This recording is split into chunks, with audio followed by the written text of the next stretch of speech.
பாரம்பரிய அருங்காட்சியகம் பிரச்சனை விளக்கம். இன்றைய தலைமுறை பாரம்பரிய கலை வரலாறு குறித்த அறிவு குறைந்து வருகிறது. இளம் தலைமுறையினர் பாரம்பரிய இடங்கள் மற்றும் கலைகள் நேரில் காண முடியாததால் அவர்கள் கலாச்சார அடையாளம் குறித்து அறிமுகம் இல்லாமல் வளர்கின்றனர். பல அருங்காட்சியகங்கள் நகரங்கள் மட்டுமே உள்ளன. கிராமப்புற மாணவர்களுக்கு அல்லது வேலைப்பளு அதிகமானவர்களுக்கு அவற்றை பார்வையிடுவது கடினம். இதனால் நாட்டின் செழுமையான பாரம்பரியம் புதிய தலைமுறைக்கு போய் சேருவதில்லை, தடைகள் ஏற்படுகின்றது.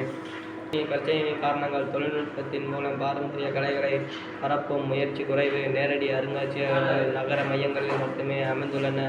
பாரம்பரிய கலைகளின் அருங்காட்சியகங்கள் நகர மையங்களில் மட்டுமே அமைந்துள்ளன. பாரம்பரிய கலைகளில் இளம் தலைமுறையினர் ஆர்வம் குறைதல். நவீன தொழில்நுட்பத்துடன் கலாச்சார கல்வி இணைப்பின்மை.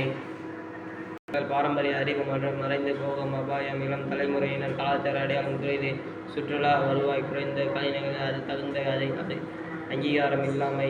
பிரச்சனையின் விளைவுகள். பாரம்பரிய அறிவு மற்றும் மறைந்து போகும் அபாயம். இளம் தலைமுறையில் பிரச்சனையை சந்திக்கிறார்கள். மாணவர்கள், கலைஞர்கள், கலாச்சார ஆர்வலர்கள், சுற்றுலா துறை மற்றும் பொதுமக்கள். தேர்வு விளக்கம்.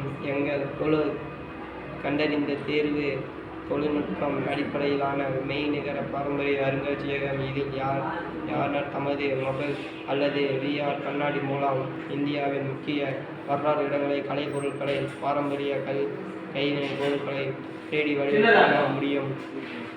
மூலம் AR மார்க்கல் மூலம் கைவினை பொருள் ஒன்றை சுழற்றி பார்க்கலாம், தகவல் கேட்கலாம். ஆசிரியர்கள் இதை பாடத்தில் இணைத்து மாணவர்களுக்கு நேரடி அனுபவத்தை வழங்கலாம்.